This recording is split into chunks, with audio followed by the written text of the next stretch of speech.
한능검에서 최근에 많은 분들을 괴롭히고 있는 현대사 최근 정부까지의 이야기를 좀 해보려고 합니다. 63빌딩 올라가면 어디가 보일까요? 일본이 보이겠죠. 높은 데 가서 바다 건너 일본이 보이는 6312 한일 협정에 반대했다. 황 그래서 전두환일 수밖에 없는 김영삼 명제. 기억 이응 시오. 기억 이응 시오. 갈수록 까다로워져요. 제대로 알려면 정말 뭐 밤을 새워도 모자라죠. 요것만이라도 우리가 알고 가자. 금을 중요시했다. 금중 금모기 노무 14 노무사 대륙 김대륙이로 이런 거 제가 한번 짚어드리면 아마 평생 안 잊으실 거예요. 이승만 정부는 광복부터 이렇게 이어가야 돼서 그건 나중에 따로 하고 박정희 정부부터 최근 정부까지 문재인 정부도 요즘 선지에 나오거든요. 거기까지 체크 한번 해드리겠습니다.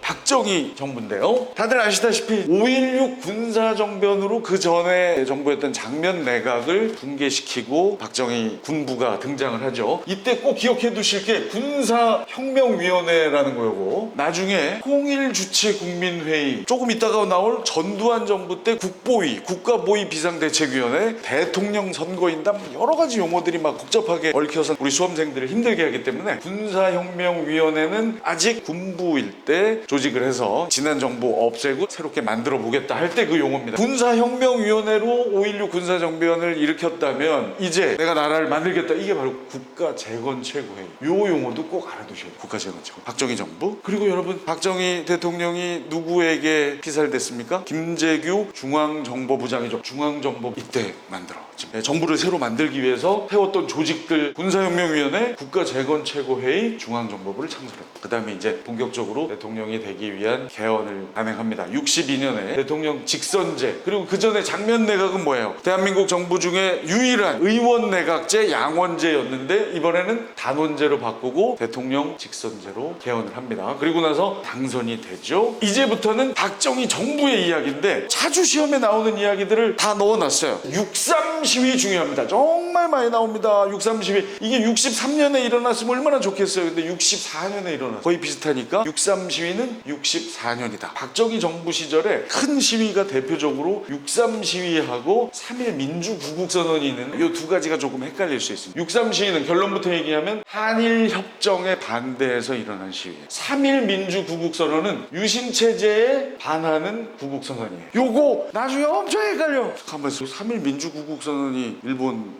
협정 반대했던 건가? 63 시위가 시위 센데 그래 유신체제 반대하겠지? 아니에요. 거꾸로입니다. 63 시위가 한일 국교 정상화 반대고 3.1 민주구국선언이 유신체제에 반하는 건데, 요거 그냥 제 나름 어떻게 기억하는 법으로 생각을 했냐면 63빌딩 올라가면 어디가 보일까요? 일본이 보이겠죠. 높은 데 가서 바다 건너 일본이 보이는 63 시위 한일 협정에 반대했다. 3.1 민주구국선언은 그냥 우리 안에서 유신체제에 반대하는 선언. 아무튼 뒤에 걸 미리 얘기했는데 제가 공부해보니까 얘하고 얘가 제일 헷갈려. 얘는 70년대입니다. 72년. 제가 호적이 72년 2월생이죠. 거의 제가 태어났을 때 유신체제였고요. 3.1 민주구국선언은 유신반대. 63은 63빌딩에서 보이는데 어디다? 일본 한일 협정 반대다. 시험에 엄청 나옵니다. 자, 그런데 협정 그래서 안 했어요? 했어요. 네, 결국은 체결이 됩니다. 바로 그 다음 해 65년에 된다는 것도 꼭 기억을 해 두셔야 됩니다. 이게 무조건 암기 코드로만 되질 않아요. 특히 현대사는 약간 이해를 하면서 가야 됩니다. 물론 여러분 중에 60년대 안 계셨던 분들도 많죠. 70년대생, 80년대, 저를 포함해서. 하지만 그래도 대충 짐작을 할 수 있으니까 이해하면서 가야 된다. 반대를 했지만 결국은 체결이 됐고요. 그래도 얻은 게 뭐예요? 바로 이거죠. 일본의 차관을 유상도 있고요, 무상도 있습니다. 거의 비슷한 시기에 박정희 정부에서는 어떤 결정을 합니까? 베트남에 파병을 하죠. 베트남 파병 용사분들 주변에 많이들 볼 수 있죠. 정말 고마운 분들입니다. 베트남 파병 어떤 결과가 나옵니까? 우리 경제가 발전하는 결과를 초래합니다. 미국이 약속을 했어요. 브라운이라는 사람, 브라운 각서를 통해서 베트남에 대한민국이 파병을 해주면 전투복, 식량 이런 거 다 사줄게, 뭐 이런 약속을 한 거죠. 우리 병사들의 노력에 의해서 경제가 발전을 하게 되는 참 아이러니한, 좋아할 수도 없고 싫어할 수도 없고 하는 그런 결과가 나오게 돼요. 박정희 정부 여기까지 얘기 뭐 어렵지 않았죠? 그리고 나서 박정희 하면 삼선개헌. 우리 대한민국의 대통령 중에 3번 대통령 한 사람이 박정희 대통령 한 사람입니까? 아니죠. 이승만 대통령도 3번 했어요. 물론 마지막엔 하야를 하긴 했지만 장면내각 전이 바로 이승만 정부잖아요. 4.19 혁명에 의해서 하야를 했지만 이승만도 삼선했거든요. 박정희도 삼선했어요. 근데 삼선개헌이라고 얘기하는 건 박정희 정부만 나옵니다. 제가 공부하면서 희한해요. 아니 둘 다 3번 했는데 왜 꼭 박정희 정부 얘기할 때만 삼선개헌이라고 나올까? 시험에 나오는, 선지에 나오는 삼선개헌은 무조건 박정희다.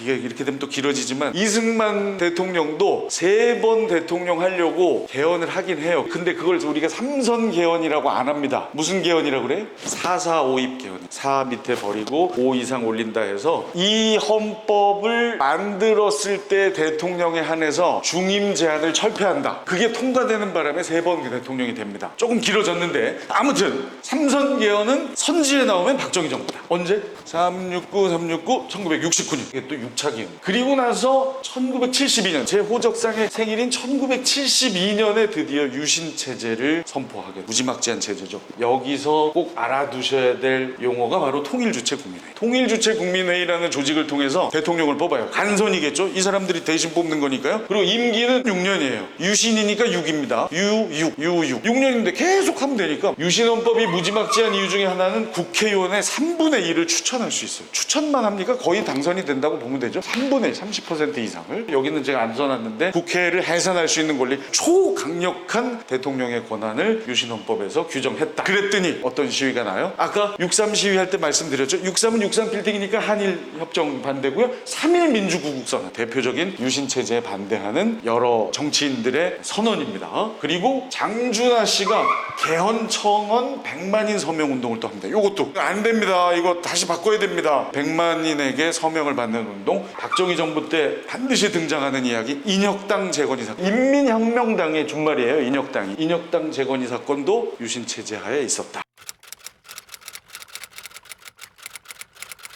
박정희 정부 말기의 사건을 꼭 기억해 두셔야 되는데 이거 정말 시험에 많이 나옵니다. YH 무역 사건인데요. 가발 회사죠. 여공들이 막 항의를 하고 하다가 또 한 분이 돌아가시는 사건이 일어나요. 그 당시 야당이었던 김영삼 총재가 적극적으로 나서서 YH 직원들을 대변합니다. 그랬더니 국회의원회사 아예 제명해요. 김영삼 총재 고향이 어디죠? 저쪽 경남이죠. 부산 마산 지역에서 항쟁이 부마 항쟁. 자, 이제 분위기 좀 이상하죠? 이거 어떻게 해야 되나? 그래도 밀어붙여. 뭐 여러 영화 최근에 서울의 봄 회의하다가 왜 막 차지철은 뭐 밀어붙이라고 그러고 김재규는 이건 아닌데 뭐 이거 보셨잖아요. 결국 11.6 사태가 일어나요. 당시 중앙정보부장이었던 김재규가 총으로 박정희 대통령을 사살하게 되는 사건. 이로써 유신은 마무리가 되는 거예요. 박정희 정부 암기 코드로 기계적으로 외우면 오래 못 갑니다. 근데 제가 그걸 한번 개발은 해볼 생각인데 너무 양이 많아서 어느 정도 좀 이해하면서 가자. 중요한 사건 위주로 했고요. 빠뜨린 것 중에 경제 상황이 있는데 박정희 정부 하면 경제개발 5개년 계획. 박정희 정부가 처음부터 계획한 건 아니에요. 장면 내각에서 한 건데 장면 내각이 붕괴됐으니까 그냥 이어간 거죠. 1, 2차는 60년대입니다. 처음이니까 가벼운 거 해야겠죠. 당연히 경공업이고요. 3, 4차는 70년대 중화학공업이에요. 1, 2차와 3, 4차의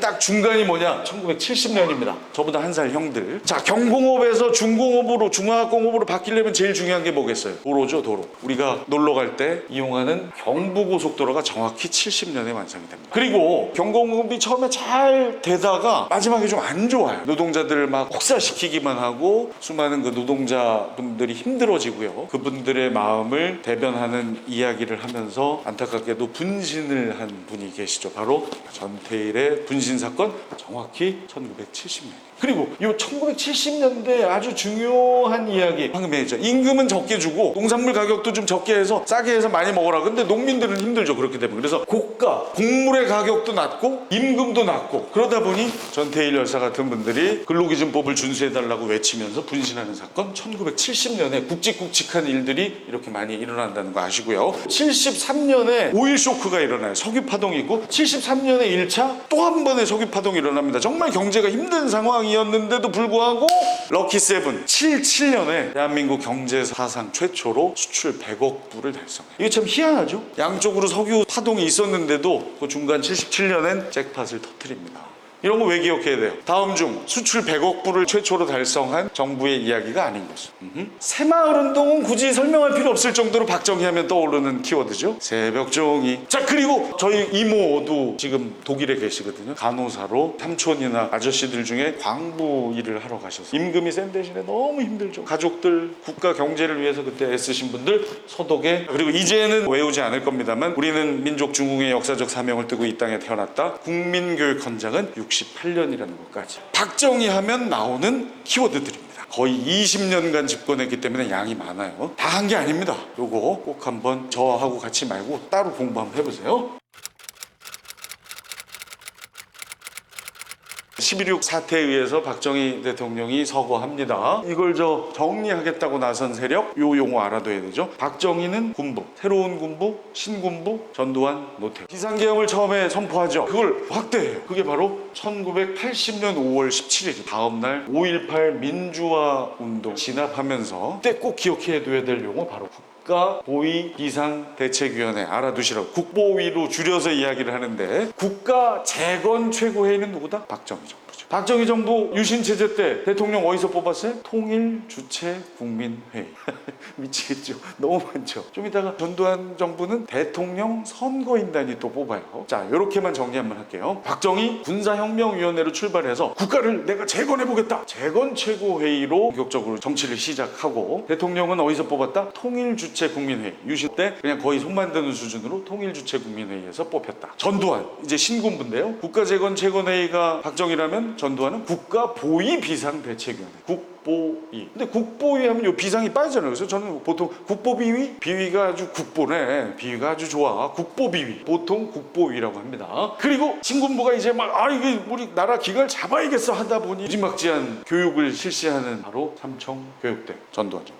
자, 요거 약간 헷갈리시면 안 되는데 아직 전두환 신군부가 대통령이 되기 전이기 때문에 처음 대통령이 된 거는 박정희 정부 때 있었던 통일주체국민회의에서 뽑혀요. 11대 대통령으로. 근데 바로 그 다음에 개헌을 하고요. 8차 개헌을 해요. 대통령 선거인단이 여기서 등장하죠. 대통령 선거인단에 의한 간선제와 그리고 유신 때 6년이었는데 그걸로도 좀 모자라. 더 할래? 7년. 1년 늘리고요. 대신 한 번만 하겠다. 7년 단임제 12대 대통령이 당선이 됩니다. 처음은 통일주체국민회의인데 이게 통일주체국민회의라는 조직을 전두환 정부하고 연결하면 안 됩니다. 전에 있던 거 바로 시작하니까 거기서 일단 뽑히고 바로 그 다음에 개헌하고 대통령 선거인단을 통해서 12대로 다시 또 당선이 되는 거예요. 땡전 뉴스라고 그러죠. 9시 땡 하면 전두환 대통령 가깝게서 땡 하면 전두환이 나온다. 이 얘기가 뭐겠어요? 언론을 완전히 장악했다는 얘기죠. 그래서 언론 통폐합은 전두환 정부. 최저임금제 시행한 정부 전두환. 이거 어떻게 외우죠? 최전 임금제. 자, 3조 호황. 유례 없는 호황을 누려요. 왜? 세 가지가 낮았기 때문에. 저금리, 저달러, 저유가. 전례 없는 호황을 누립니다. 3조 호황. 이것도 어떻게 외워요? 문제 아시겠죠? 최전 임금제면 얘도 3전 호황이. 게다가 뒤에 호황, 그래서 전두환일 수밖에 없는. 그리고 이산가족이 서로 방문한 거 최초는 전두환. 체육계가 아주 호황을 누리는데 프로야구 이때 출범하고요. 프로축구 역시 이것도 아주 가벼운 내용인데 선지에 너무나 많이 나옵니다. 지금까지는 그래도 좀 밝은 이야기였고 이제부터 좀 어두워지죠. 87년. 참 절대 잊을 수 없는 해인데요. 1987이라는 영화까지 나올 정도로 박종철 학생이 고문을 받다가 결국 사망을 하는 고문치사 사건. 게다가 대통령 간선하지 말고 직접 뽑자. 국민투표로 직선하자고 그랬는데 헌법을 지킬 거야? 헌법을 수호할 거야? 이게 뭐예요? 호헌조치죠. 4.13 호헌조치 역시 87년 4월에 일어납니다. 박종철 학생이 세상을 떠났죠. 4.13 또 호헌조치 하겠다고 하죠. 더 이상 못 참겠다. 민주화 운동을 하던 중간에 이한열 학생이 또 체류탄에 직사를 당해서 결국엔 또 사망을 하게 되는 이런 일련의 사건들이 이어지자 6월에 민주항쟁이 전국적인 모든 국민이 한마음으로 항쟁을 했기 때문에 그 당시 대통령은 누구예요? 전두환이죠. 여당의 대표였던 그 당시 여당이 어디예요? 민정당입니다. 민정당의 당수였던 노태우 차기 대통령이 요 뒤에 노태우 정부가 있어야 되는데 사라졌네요. 아까 그 뭔가 하다가 아마 사라진 모양인데 그럼 요거까지 하고 나서 제가 다시 살려드리겠습니다. 아무튼 노태우가 6월 29일 같은 해예요. 계속 같은 해입니다. 87년이 이렇게 일이 많았어요. 알겠다. 대통령 직선하겠고 5년으로 줄여서 단임으로 바꾸겠다. 그게 9차 개헌이고요. 이 개헌 이후에 개헌이 있었어요? 없었어요? 없었어요. 대한민국은 총 9번 헌법을 바꿉니다. 마지막 개헌을 하고 지금까지 그대로 이어져 오고 있다는 사실도 기억하시면 되겠습니다. 전두환 정부 더 많은 일이 있었지만 이것만은 알아두자.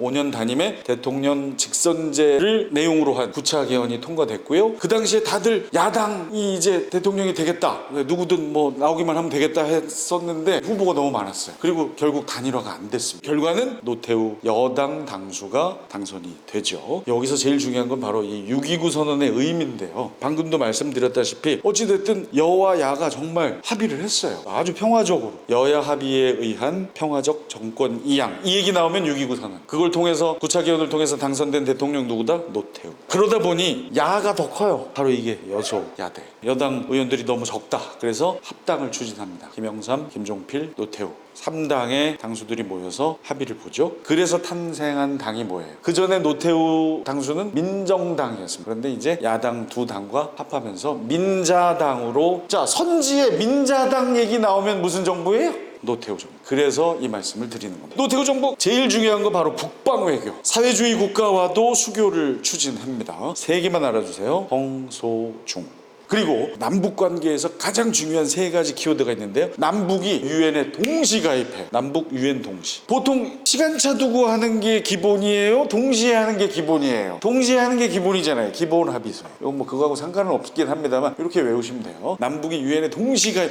동시에 해서 기본인데? 그리고 우리 서로 핵도 사용하지 맙시다. 비핵화 선언까지. 요 세 개. 하나, 둘, 셋. 노태우 하면 반드시 기억해야 될 남북관계와 관련된 이야기입니다. 손에 손잡고 88 올림픽이 요 연대를 보시면 알아요. 노태우 정부가 1988년에 시작했고 5년 다니니까 93년까지잖아요. 물론 요걸 다 이렇게 결정 지은 건 누구예요? 전두환 정부겠죠. 하지만 개최는 노태우 정부. 88 올림픽 하면 노태우 정부. 요것도 많이 나와요. 77 선언. 요건 어떻게 외우시면 되냐면 7788, 8877, 7땡, 8땡은 다 노태우 정부. 77 선언의 내용은 요 위에 있는 그 내용이에요. 북방 외교하겠다. 그리고 남북 관계 어떻게든 좀 개선해보겠다. 그게 바로 77 선언인데 선지로 땡이 나오면 노태우입니다. 8땡, 7땡.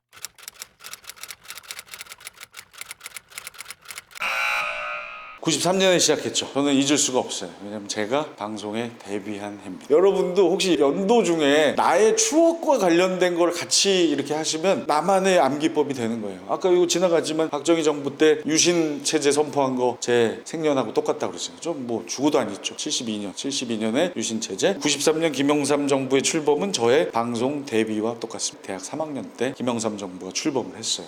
김영삼 정부는 이제 문민정부. 그 전 정부들이 이제 군인 출신의 대통령들이었다면 이분은 그냥 문민정부. 데뷔하는 의미에서 문민정부고요. 현대 정부 문제 중에 김영삼 정부가 시험에 정말 많이 나옵니다. 일단 이걸로 시작하죠. 금융실명제. 내 이름이 아니면 남의 이름으로 통장 못 만드는데 그 당시에 막 만들었었어요. 그러지 맙시다. 실제 이름으로 금융거래를 합시다. 금융실명제. 이거 어떻게 외우죠? 김영삼명제.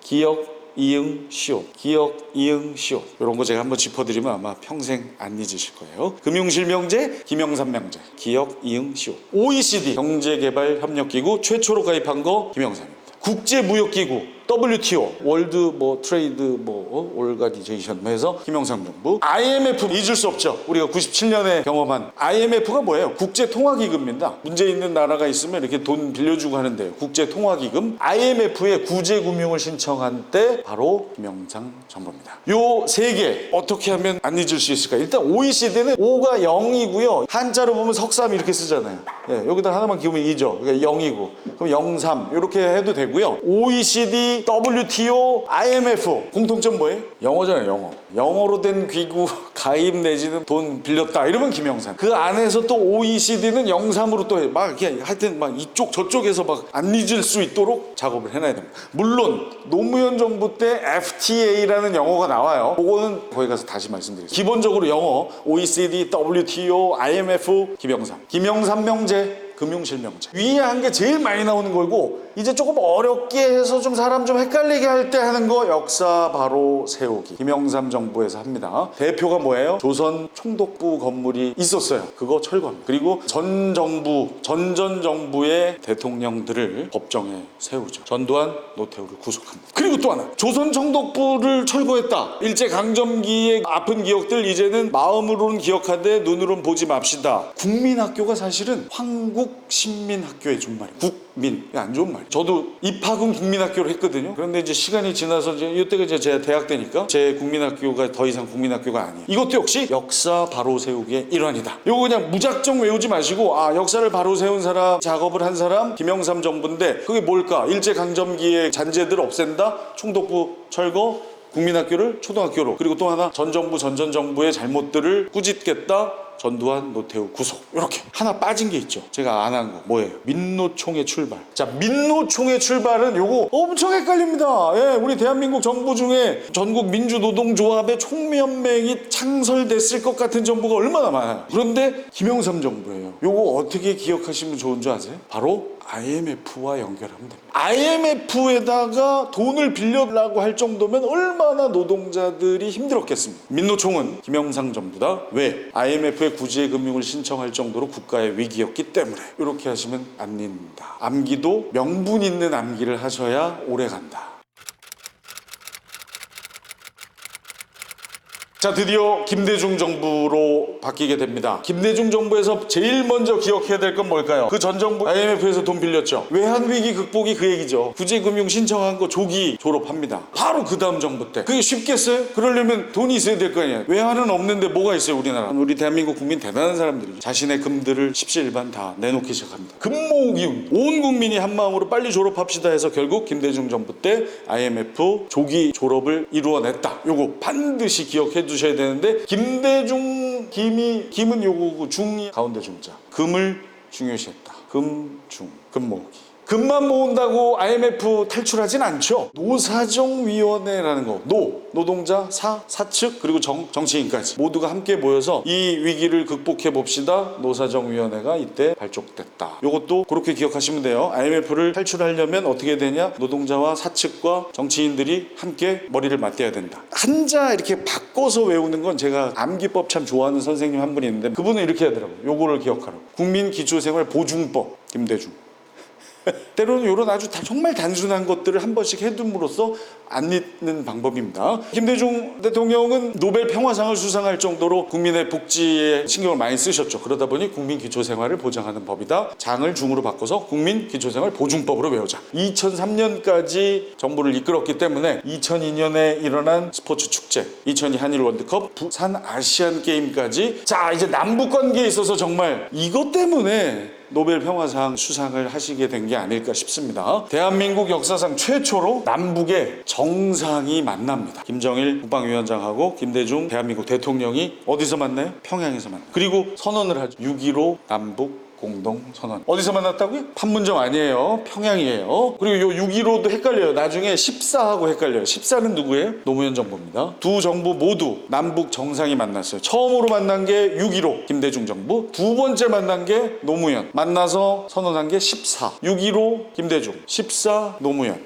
이게 숫자들이 너무 많아가지고. 노무사 계시잖아요. 노무사. 노동자들의 일들을 조율해 주시는 분. 노무사. 노무 14. 노무사. 대륙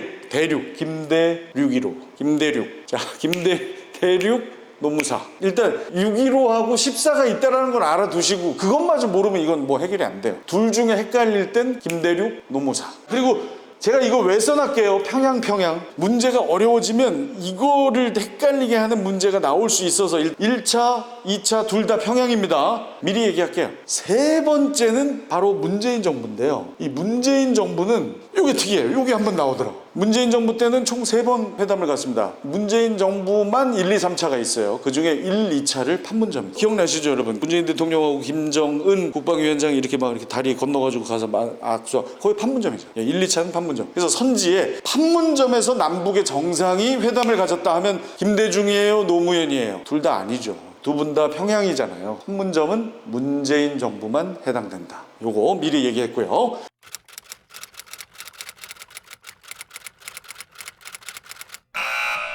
노무현 정부가 가장 주목했던 것 중에 하나가 양성평등이에요. 남성에게 치우쳐져 있는 걸 바꾸기 시작을 합니다. 대표적인 거 호주제라는 거 폐지해요. 집안의 주인 뭐 남성 아빠다 이게 아니라 다 주인이다. 그리고 아까 미리 얘기했던 거 영원대 노무현 정부 때 일어난 일이 있어요. FTA 프리 트레이드 뭐 자유무역협정. 영원대 김영삼 정부가 아니에요. 유일하게. 이건 어떻게 외우면 돼? 노무 대표적인 거 두 개입니다. 한칠레 FTA, 한미 FTA. 요 FTA 체결은 노무현 정부다. FTA 영어지만 왜 김영삼 정부가 아니냐? 무가 들어가니까 자유무역협정이다. 14남북공동선언 두 번째 남북의 정상회담이고 장소는 평양이다. 노무사 14 김대륙 6.15 그리고 요거 하나 질병관리본부가 설치된다. 그 전부터 질병을 관리하는 단체들은 꽤 있었는데 왜 노무현 정부 때 유독 강조를 하는 줄 아세요? 바로 최근에 저희가 겪은 코로나만큼이나 무서웠던 바로 사스가 노무현 정부 당시에 생겼기 때문에 질병관리본부가 됩니다. 이제는 관리본부에서 더 독립이 됐죠. 그래서 질병청인가요? 질병관리청이죠. 예, 질병청은 좀 어감이 좀 그러네요. 그리고 아까 역사 바로 세우기 누가 했어요? 김영삼 정부잖아요. 총독부 건물 철거, 국민학교, 초등학교 전 정부 대통령들 죄를 꾸짖다. 노무현 정부도 비슷한 거 하는데 과거사 정리위원회가 노무현 정부 때 생깁니다.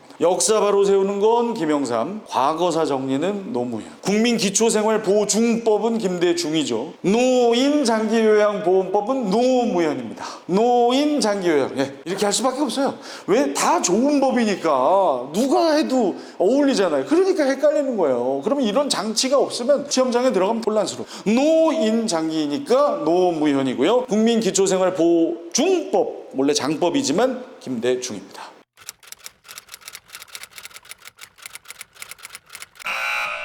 최근의 정부들은 사실 정확하게 판단하기는 이르잖아요. 그러다 보니 아주 자세한 문제는 나오지 않습니다. 하지만 사실에 해당되는 것들은 이제 슬슬 선지로 출현하기 시작해요. 그래서 이 정도만 알아두세요. 이명박 정부에서는 G20 정상회의가 서울에서 나올 수 있고요. 이윤석 씨하고 저하고 저때 G20 정상회의의 홍보대사였었어요. 20개 국가 정상들이 서울 코엑스에서 회의했습니다. 이명박 정부 G20. 문재인 정부 요거 얼마 전에도 선지로 나왔죠. 평창에서 동계올림픽 개최한 정부 문재인이다. 그리고 남북 정상회담 김대중 노무현 정상회담 했어요. 어디서 했다? 평양에서 했다. 문재인은 어디서 했다? 판문점에서 했습니다. 하나, 두 개 판문점.